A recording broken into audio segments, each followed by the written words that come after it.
Hello les passionnés de scrap.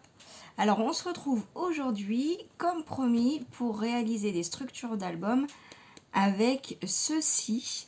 Alors j'ai fait un test et je le trouve pas mal du tout. Il est où mon test? Il est là. Voilà, je le trouve très très bien. Je l'aime beaucoup, je vais faire une série, d'albums avec. Alors simplement quand même, petite précision, on voit à travers. Si vous faites comme moi des structures d'albums avec des calendriers qui sont colorés, eh bien on voit à travers. Le papier est assez clair. Alors si vous avez vu ma dernière vidéo, comme pour les autres albums, je l'ai fait la nuit, celui-là. Et donc j'ai cru qu'on ne voyait pas à travers.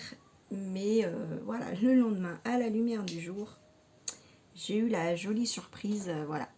Donc j'ai du coup, ah oui, je remercie l'abonné qui me donne des trucs pour pas que ça se voit à travers. Elle passe du gesso blanc. Alors moi j'avais passé mon gesso blanc de chez Action, on voit à travers. J'ai essayé avec du coup de la peinture de chez Action, j'ai pris ce que j'ai en fait, mais j'ai dû passer beaucoup de couches.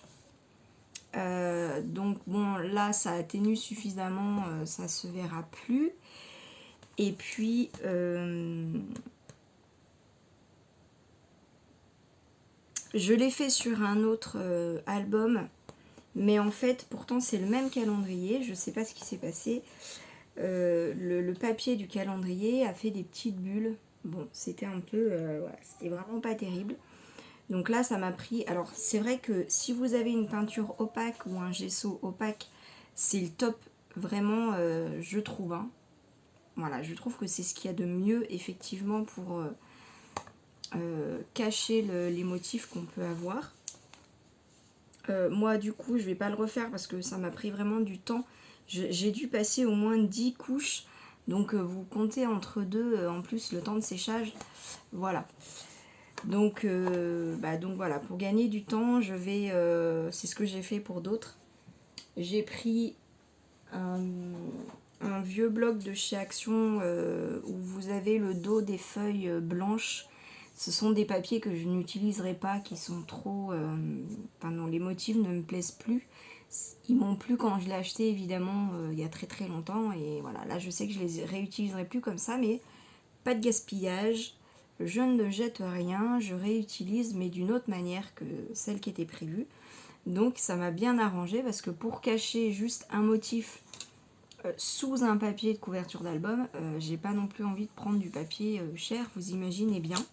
Donc voilà, je suis très contente de retrouver mon papier Action qui coûte vraiment pas grand chose, ou des chutes de papier. Quand j'ai des chutes de papier, alors même quand j'ai beaucoup de chutes de papier avec des dos blancs, je m'amuse à coller des petits bouts, j'ajoute des petits bouts. Bon, après, il faut avoir un peu le temps. Mais voilà, hein, ça fait pas de gâchis. On utilise aussi des petites chutes de papier. De toute façon, ça se voit pas, vu qu'on rajoute par-dessus quelque chose. Je termine ma parenthèse. Donc, du coup, là, je vais faire un test. J'ai acheté ceci il y a longtemps. Que vu le prix, j'ai jamais osé utiliser parce que j'ai mon calendrier, j'ai mes calendriers qui me coûtent rien et qui fonctionnent très très bien. Mais du coup, je suis bien contente de les retrouver aujourd'hui. Comme ça, je vais faire un test. Alors, l'idéal, c'est de les avoir blancs. Mais alors, je suis allée regarder le prix des blancs. C'est même pas la peine. Enfin, peut-être que je m'y mettrai un jour, hein, pourquoi pas, mais bon. Là, du moins, je vais faire un test avec ces couleurs-là. Donc ça, c'est le gris. Alors, il fait 2 mm d'épaisseur. Vous les trouvez en 1 mm. Je ne sais pas si vous les trouvez en 3. C'est peut-être moins évident à trouver, mais peut-être qu'ils existent. En tout cas, voilà. Et donc, j'ai pris... Alors, ça, ce sont des feuilles A4. Un vrai A4. Donc avec une largeur, je vérifie quand même, qui fait 20,8, donc pas tout à fait 21, et de longueur 29,5. Donc ils ont enlevé 2 mm de chaque côté par rapport au format A4. Donc du coup ça veut dire que mon format 20-20 que j'adore, et ben je peux pas le faire avec ces feuilles là, c'est pas grave. On peut quand même mettre des photos 10-15 dans un album plus petit, hein. Moi j'aime bien avoir de la place, j'aime bien être plus large, mais on peut aussi, c'est plus mignon aussi d'avoir une petite taille. Donc là du coup je me suis dit je vais faire 17-17. J'aime bien le carré, parce que j'aime bien la forme carrée, et parce que si je me trompe de sens, eh ben, c'est pas grave. Oui, je vous dis ça en connaissance de cause. Bref, donc du coup, ben, comme ça, ce sont des cartonnettes qui font 30,5 je crois par 30,5. Voilà, c'est ça, 30,4. Donc bah, je peux pas mettre, voilà, découper 2 carrés de 17 dans un carton. Donc j'ai pris 2 cartons et là je me suis dit, bon, vu le prix que j'ai payé, et puis même, j'ai pas envie de faire de gâchis, hein, je me suis creusé la tête pour ne rien gâcher, pour ne pas avoir de chute là-dedans. Et en même temps, ça tombe bien, comme ça je me fais ma petite série de structures d'album. Vous savez maintenant que j'aime bien fonctionner en série pour gagner du temps. Et comme ça, voilà. Et je suis très contente parce que j'ai trouvé comment faire 4 albums avec 2 cartonnettes de 30-30. Voilà, donc je vais vous expliquer ça. Je suis partie au hasard, hein, franchement. Donc j'ai commencé par tracer mon premier carré de 17 par 17, mon deuxième carré de, si je le mets à l'envers, ça va pas être facile, mon deuxième carré de 17 par 17, et puis je me suis fait une tranche de 4 cm, et puis là j'ai commencé à faire mes petits calculs. J'ai calculé, donc là dans la hauteur il me reste 13,5. Je vais rapprocher un peu comme ça, vous verrez. J'ai noté les mesures. Donc je suis restée sur une hauteur ou une largeur, non ça va être une largeur de 17 cm. Voilà, donc j'ai fait une page de 17 dans ce sens là par 13,5. Et en fait à chaque fois vous voyez j'ai mis des petits numéros pour pas me perdre. Donc normalement j'ai 3 chiffre 1. Voilà, 2 carrés de la même taille, 17 par 17. Et elle est là ma tranche. Une tranche de 17 par 4. Ensuite, mon album numéro 2, donc c'est le 13,5 par 17. Donc là, j'ai une autre cartonnette de la même taille, 13,5 par 17. Et j'ai ma tranche. Donc là, j'ai choisi de faire une tranche de 3, puisque comme l'album va être plus petit, je me suis dit une tranche de 3, c'est pas mal. Donc ça, c'est mon deuxième album. Et du coup, je vais le prendre dans le sens du format paysage. Donc dans ce sens-là. Voilà, ça change un peu, j'aime bien. Ensuite, mon troisième, eh ben, j'ai calculé ce qui me restait là. Donc il me reste 10,5 par 13,5. Donc là, bah, j'ai mis pareil 10,5 par 13,5. Donc il me reste ce petit bout là qui va être du coup ma tranche.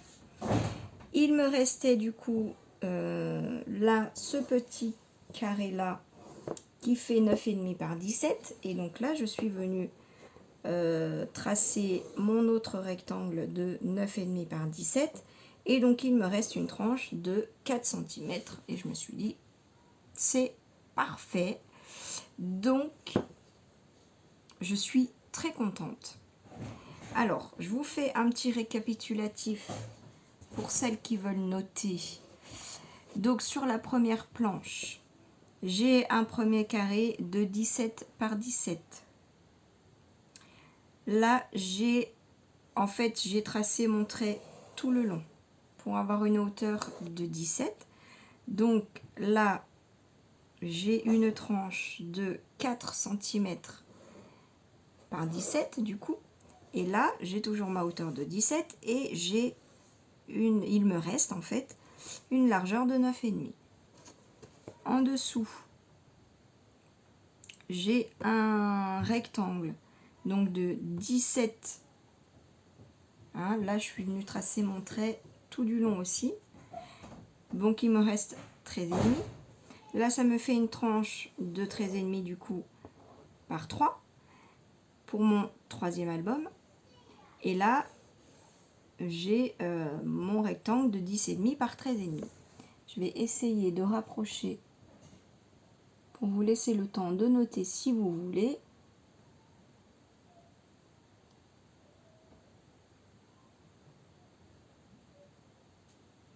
Voilà.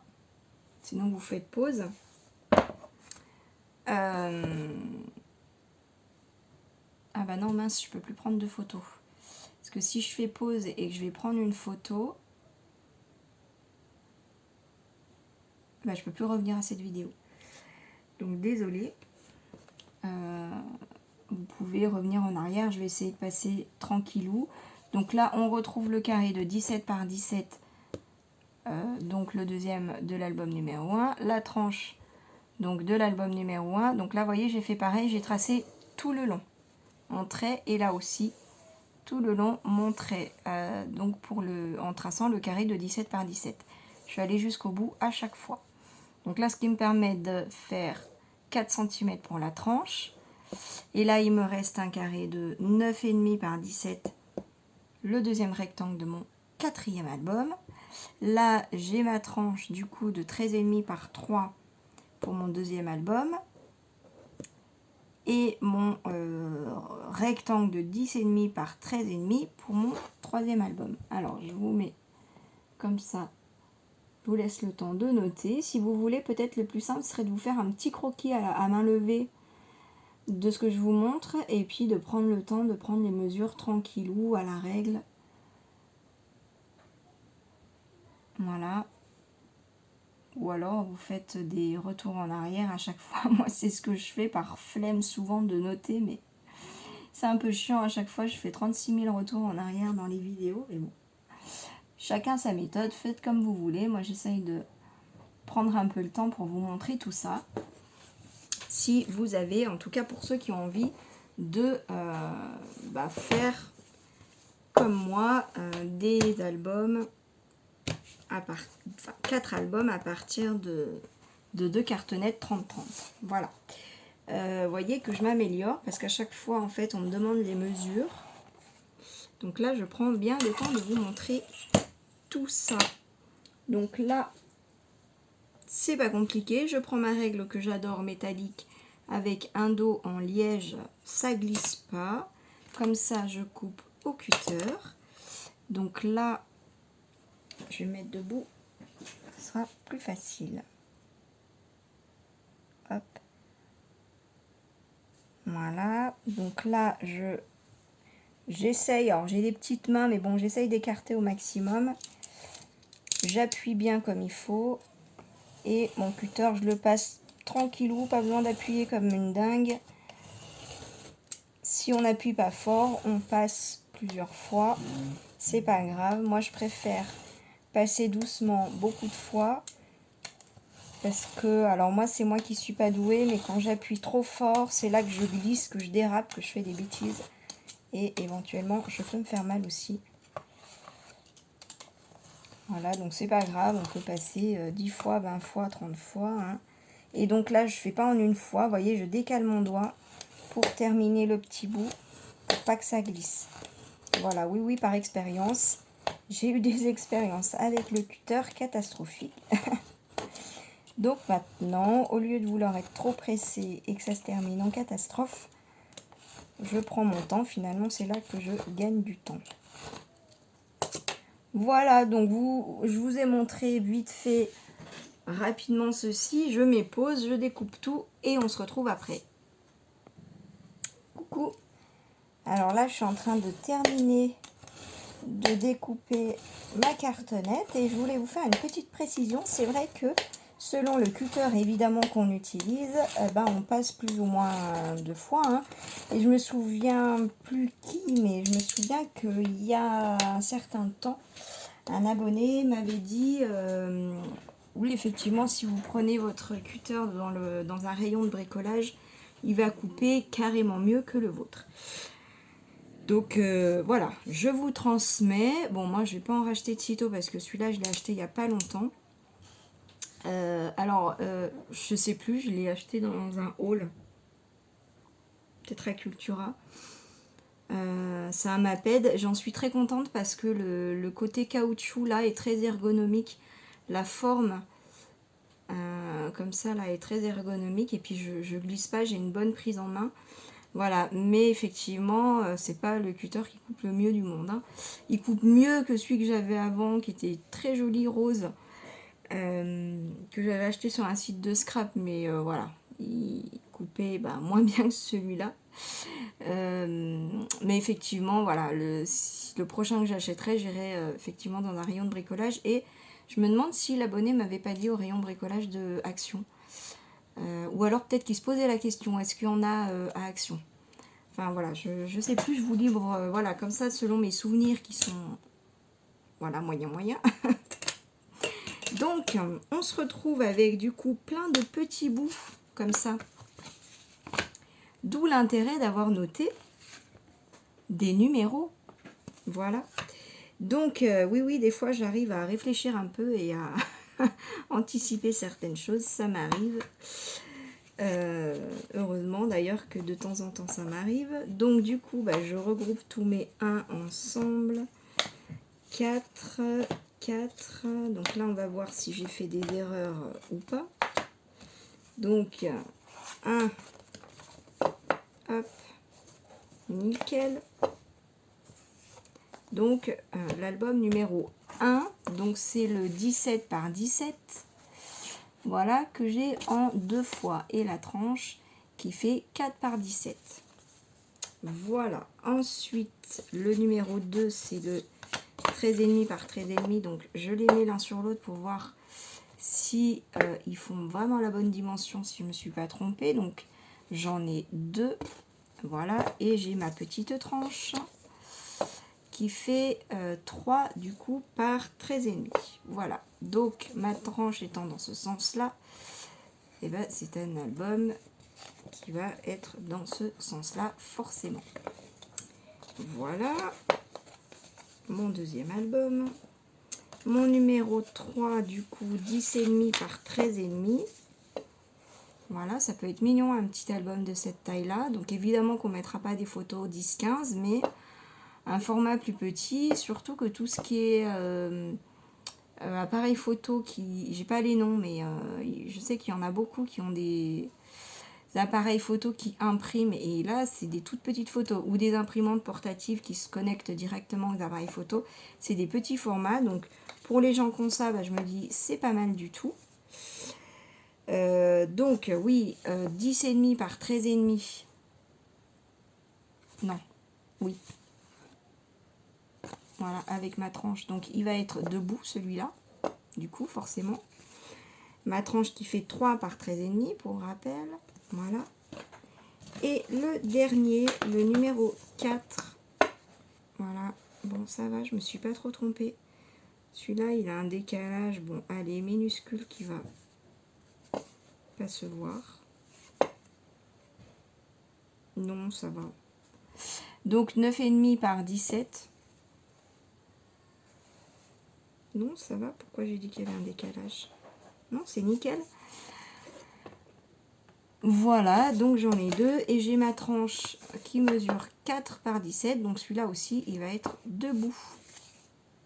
Je sais pas pourquoi je préfère les albums debout, mais bon.